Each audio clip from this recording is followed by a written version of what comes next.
Hello everyone, welcome to my channel. Today we will learn about preparation method of hydrocarbons. Hydrocarbon सबसे पहले हम लोग alkene का देखेंगे कि उसको कैसे प्रिपेयर किया जाता है. Preparation method for alkene. First देखते हैं फ्रॉम अनसैचुरेटेड हाइड्रोकार्बन्स, जिसके अंदर हम लोग हाइड्रोजनेशन देखेंगे.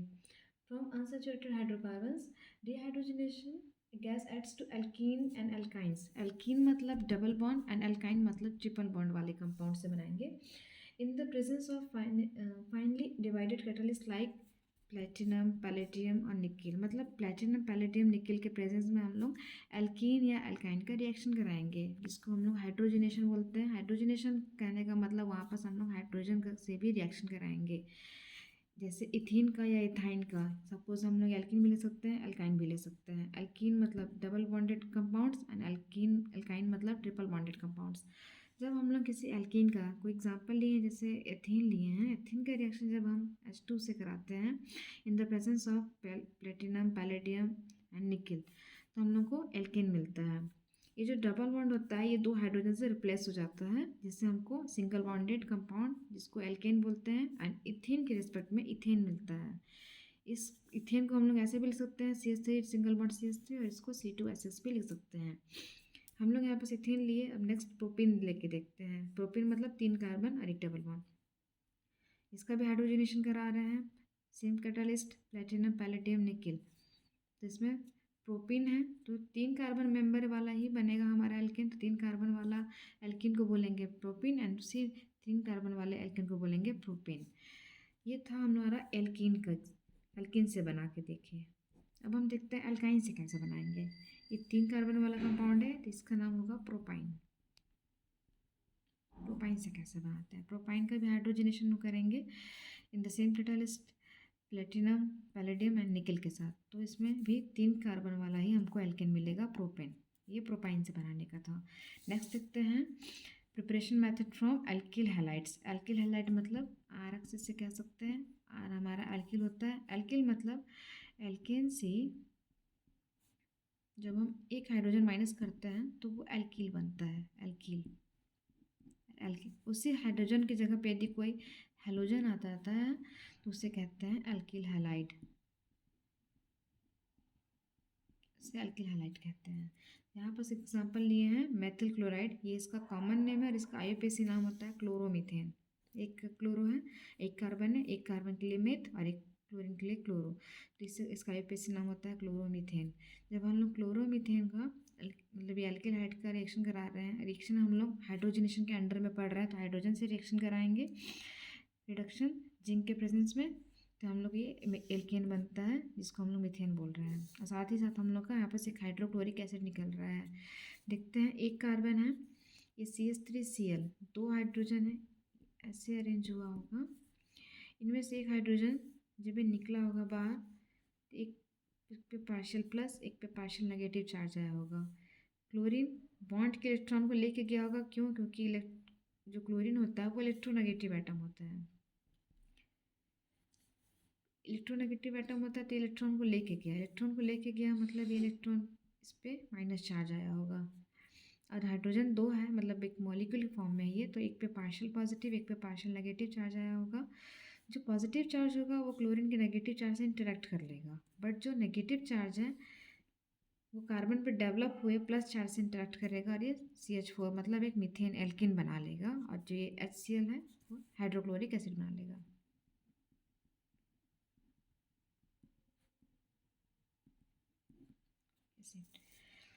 ये था मेथिल क्लोराइड. अगला हम देखते हैं इथिल क्लोराइड. इसको क्लोरोमीथेन बोलेंगे और कॉमन नेम इथिल क्लोराइड बोलेंगे इसे. इसका भी रिडक्शन करा रहे हैं. रिडक्शन मतलब हाइड्रोजन से रिएक्शन जिंक के प्रेजेंस में. 2 कार्बन का ये कंपाउंड है तो 2 कार्बन का ही हम लोग को एल्केन भी प्राप्त होगा. ये क्लोरोइथेन है. इसमें भी सेम प्रोसीजर. H ऐसे प्रेजेंट हुआ होगा, एक पे पार्शियल पॉजिटिव चार्ज डेवलप होगा, एक पे पार्शियल नेगेटिव चार्ज डेवलप हुआ होगा. क्लोरीन इलेक्ट्रोनेगेटिव एटम होने के कारण बॉन्ड के इलेक्ट्रॉन को लेके गया होगा, इसलिए कार्बन पे नेगेटिव चार्ज डेवलप हुआ होगा एंड कार्बन पे पॉजिटिव चार्ज. तो ये माइनस एक हाइड्रोजन के प्लस से इंटरेक्ट करके HCl बना लिया. हाइड्रोक्लोरिक एसिड, एंड C2H4 जिसके कार्बन पे प्लस चार्ज आया है वो हाइड्रोजन के नेगेटिव वाले पार्ट से इंटरेक्ट करके C2H6 बनाएगा इथेन। मतलब 2 कार्बन का ये एल्किल हैलाइड है तो 2 कार्बन का ही हम लोग को एल्केन मिलेगा। नेक्स्ट प्रिपरेशन मेथड देखते हैं from carboxylic acid. Carboxylic acid से कैसे एल्केन बनाया जाता है। जो सोडियम सॉल्ट होता है, सोडियम सॉल्ट से बनाते हैं। Sodium salts of carboxylic acid on heating with NaOH, जिसे सोडा लाइम कहते हैं, give alkane. In this method sodium salt लेते हैं कार्बोक्सिलिक एसिड का, उसको हीट करते हैं एंड सोडा लाइम के साथ। सोडा लाइम मतलब, सोडा लाइम होता क्या है? Soda lime mixture of NaOH and calcium oxide, sodium hydroxide and calcium hydroxide के मिक्सचर को ही हम लोग सोडा लाइम कहते हैं एक साथ। Resulted alkanes containing 1 carbon atom less than the carboxylic acid. जो हम लोग एल्केन एज अ रिजल्ट मिलता है इसमें रिएक्शन में, इस मेथड में, उसमें जो नंबर ऑफ कार्बन होते हैं वो number of carbon in the present carboxylic acid से एक कम होता है, एक कम होता है। यदि कार्बोक्सिलिक एसिड में 2 कार्बन है तो हमारा जो एल्केन होगा वो 1 कार्बन का मिलेगा। यदि कार्बोक्सिलिक एसिड में 3 कार्बन है तो एल्केन में 2 कार्बन मिलेगा। मतलब अल्टीमेट यही है कि कार्बोक्सिलिक एसिड में जितने कार्बन प्रेजेंट होंगे उसमें से 1 कार्बन कम वाला हमको एल्केन मिलेगा। This process of elimination of CO2 from carboxylic acid is known as decarboxylation. इस पूरे रिएक्शन में फ्रॉम कार्बोक्सिलिक एसिड से जब हम लोग एल्केन बनाते हैं तो उस प्रोसेस में एक CO2 मॉलिक्यूल एलिमिनेट होता है। CO2 वाले मॉलिक्यूल एलिमिनेट होता है, इस वजह से इस रिएक्शन को डिकार्बोक्सिलेशन भी कहा जाता है।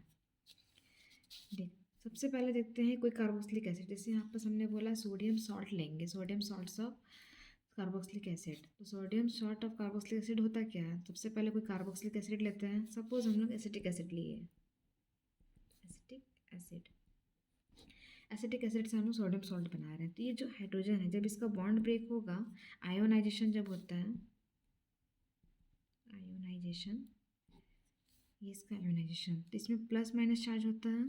तो जो CH3CO होता है ये नेगेटिव पार्ट में ब्रेक होता है एंड सोडियम प्लस में, क्योंकि बॉन्ड फॉर्मेशन CH3CO Na यहाँ होता है, इसलिए बॉन्ड ब्रेक यहीं से होता है। इसका एक अल्ट्रा स्ट्रक्चर दिखा रही, ये कुछ इस तरीके से अरेंज होता है। तो ये कार्बन और ऑक्सीजन, ये डबल बॉन्डेड जो होता है ये कार्बोनिल कार्बन होता है, ये डिस्टर्ब नहीं होता है, ये वाला बॉन्ड ब्रेक होता है, इसलिए यहाँ से ब्रेक होता है। दोनों में इलेक्ट्रोनेगेटिव एटम होता है ऑक्सीजन, इसलिए ऑक्सीजन बॉन्ड के इलेक्ट्रॉन को रख लेता है, इस पर नेगेटिव चार्ज हो जाता है और ये डोनेट कर देता है, इसलिए इस पर पॉजिटिव चार्ज होता है। अब देखते हैं प्रोसेस ऑफ डिकार्बोक्सिलेशन कैसे रिएक्शन ही होता है। तो हमने पहले देखा था कि इसमें हम लोग रिएक्टेंट के फॉर्म में हम लोग सोडियम सॉल्ट लेंगे, sodium salt of carboxylic acid. तो ये CH3CONA, ये सोडियम का, sodium salt of carboxylic acid है, इसका नाम IUPAC नाम सोडियम एथेनोएट है। इसका रिएक्शन हम soda lime NaOH and CO के मिक्सचर के साथ कराते हैं, हीट करते हैं। इस साइन का मतलब होता है हीट करना, ऑन द हीटिंग। जब हम लोग sodium salt of carboxylic acid का रिएक्शन सोडा लाइम के साथ कराते हैं तो हमको ये एल्केन मिलता है। कौन सा एल्केन है ये? 1 कार्बन है, मतलब मीथेन है। साथ में जो बच गया 2 sodium and 1 carbon and 3 oxygen, ये सोडियम कार्बोनेट।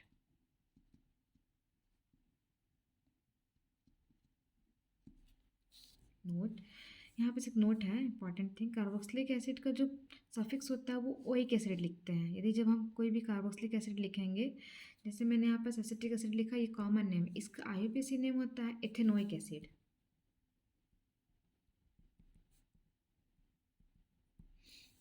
इस मतलब 2 कार्बन, 2 कार्बन है यहाँ पास, और ये कार्बोक्सिलिक एसिड है जिसका सफिक्स ओइक एसिड होता है, ये लिख दिया मैंने, oic acid, ethanoic acid in general.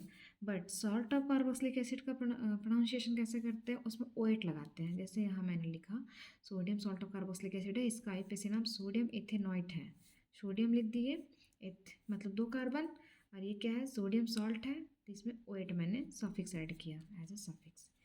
ठीक है, नेक्स्ट प्रिपरेशन मेथड देखते हैं इसका, कोलबेस इलेक्ट्रोलिटिक मेथड। ये 4 स्टेप में कंप्लीट होता है। फर्स्ट आयोनाइजेशन होता है, सेकेंड स्टेप में reaction at anode, third addition of free radical, addition reaction of free radical, and fourth reaction of at cathode. Anode और कैथोड यहाँ पर इसलिए क्योंकि इलेक्ट्रोलिटिक रिएक्शन है, इलेक्ट्रोलिटिक रिएक्शन तो उसमें प्लस माइनस चार्ज होगा एनोड प्लस पे, कैथोड माइनस पे। एक एनोड पे रिएक्शन होगा, एक स्टेप कैथोड पर भी रिएक्शन होगा। फर्स्ट आयोनाइजेशन देखते हैं। Ionisation of sodium salt of carboxylic acid. First step होता है, ये हमारा sodium salt of carboxylic acid है, 2 टाइम लिए हैं, 2CH3CON है। ये रिवर्स प्रोसेस होता है और हमको पता है इसका जो बॉन्ड ब्रेकिंग होता है यहाँ से बॉन्ड ब्रेक होता है। ऑक्सीजन सोडियम के कंपैरिजन में ज़्यादा इलेक्ट्रोनेगेटिव होता है, इसलिए बॉन्ड के इलेक्ट्रॉन ये रख लेता है, इस पर नेगेटिव चार्ज डेवलप हो जाता है, और सोडियम ये इलेक्ट्रॉन डोनेट कर देता है, इसलिए इस पर प्लस चार्ज डेवलप होता है। In the second step reaction at anode. Anode मतलब प्लस चार्ज वाले रॉड पे क्या रिएक्शन होती है। तो जो ये एसीटेट आयन है, अभी एसीटेट इसका नाम है एसीटेट आयन। एसीटेट आयन का रिएक्शन होता है आगे, जिससे एसीटेट फ्री रेडिकल बनता है। इसके पास ऑक्सीजन के पास पहले से 2 लोन पेयर प्रेजेंट होता है। अब माइनस चार्ज का मतलब होता है कि वो एक इलेक्ट्रॉन और लग लिया है। बॉन्ड जहाँ पास ब्रेक हुआ था, जो इलेक्ट्रोनेगेटिव एटम होता है वो बॉन्ड के इलेक्ट्रॉन को रख लेता है। मतलब एक इलेक्ट्रॉन इसके पास और आ गया बॉन्ड का, क्योंकि एक बॉन्ड में 2 इलेक्ट्रॉन होते हैं, तो एक इलेक्ट्रॉन को ये रख लिया, ये एक्स्ट्रा इलेक्ट्रॉन है, रेड कलर से शो है।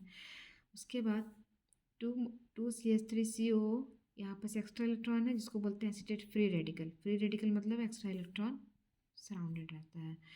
उसके बाद 2CH3 मिथाइल फ्री रेडिकल का फॉर्मेशन होता है।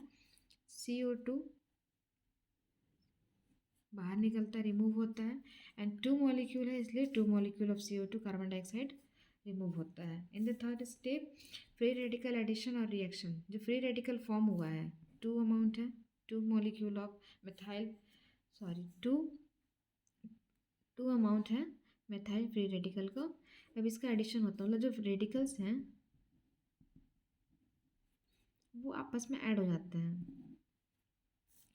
2 है, मैं 2 को अलग अलग करके लिखा है, CH3 रेडिकल, ये आपस में बॉन्ड में, यहाँ ये बॉन्ड फॉर्म होता है, यही बॉन्ड ये है, तो क्या फॉर्म हो गया, CH3 मतलब C2H6 इथेन। इथेन गैस है, ये गैस के फॉर्म में रिलीज हुआ। CO2 भी यहाँ पर गैस है और गैस के फॉर्म में रिलीज हुआ। गैस को ऐसे अपर एरो साइन से डिनोट करते हैं। Fourth step at cathode. Cathode पे क्या रिएक्शन हुआ, वाटर भी रहा होगा रिएक्शन में, 2 मॉलिक्यूल वाटर था, उसमें एक रिएक्शन ऐड करा है। वाटर हमेशा जब उसका बॉन्ड ब्रेक होता है, वाटर का अरेंजमेंट ऐसा होता है, जब इसका बॉन्ड ब्रेक होता है, ये इनमें और इनमें ऑक्सीजन और हाइड्रोजन में इलेक्ट्रोनेगेटिव एटम ऑक्सीजन है, बॉन्ड के इलेक्ट्रॉन को ये ले लेता है, इसलिए इस पर नेगेटिव चार्ज डेवलप होता है। इसी को हम ऐसे लिखते हैं OH negative, and H donate किया उसको H+, इस फॉर्म में लिखते हैं। 2 मॉलिक्यूल ऑफ वाटर था, तो ये 2 moles of hydroxide ion and 2 moles of hydrogen का फ्री रेडिकल। इसके बाद 2 हाइड्रोजन जो रेडिकल्स हैं आपस में फिर से ऐड होंगे, जस्ट लाइक CH3 के मिथाइल फ्री रेडिकल के जैसे, इनके बीच बॉन्ड फॉर्म हो जाएगा, क्योंकि बॉन्ड के लिए 2 इलेक्ट्रॉन का होना जरूरी है, और ये H2 गैस रिलीज होता है। अल्टीमेट देखें कि पूरे फिनोमिना में, पूरे मैकेनिज्म में क्या रिएक्शन हुआ। एक हमारा ये रिएक्टेंट था जिसका आयोनाइजेशन हुआ, sodium salt of carboxylic acid, and second ये रिएक्टेंट था, फर्स्ट रिएक्टेंट सेकेंड रिएक्टेंट। इसका इलेक्ट्रोलाइटिक रिएक्शन हो रहा है। पहले जो रिएक्टेंट था उसके रिजल्ट के फॉर्म में क्या मिला हम लोग को, इथेन मेन प्रोडक्ट, क्योंकि हम लोग प्रिपरेशन मेथड ऑफ एल्केन पढ़ रहे हैं, एंड 2 कार्बन का मेंबर मिला है इसलिए इसका नाम इथेन है। And CO2 2 molecule of CO2 gas release हुआ गैस के फॉर्म में, H2 गैस भी गैस के फॉर्म में रिलीज हुआ, इसलिए H2 को भी इसमें एरो साइन में शो करेंगे। एंड 2 यहाँ बस जो फर्स्ट रिएक्टेंट था sodium salt of carboxylic acid, उसमें 2 मोल ऑफ सोडियम आयन मिला था, सोडियम पॉजिटिव आयन, एंड जब वाटर का हाइड्रोलिसिस हुआ, इसका इलेक्ट्रोलिसिस रिएक्शन हुआ, तो इसमें 2 मोल ऑफ हाइड्रोक्साइड आयन मिला। ये एंटी सोडियम का पॉजिटिव आयन आपस में इंटरेक्ट किया, क्योंकि इस पर नेगेटिव चार्ज है, उस पर पॉजिटिव चार्ज है, इंटरेक्ट करके NaOH बनाए। बट ये भी 2 अमाउंट में, वो भी 2 अमाउंट में, इसलिए 2 सामने लग गया। Thank you for watching my video. If you like this video, like, subscribe and share for more.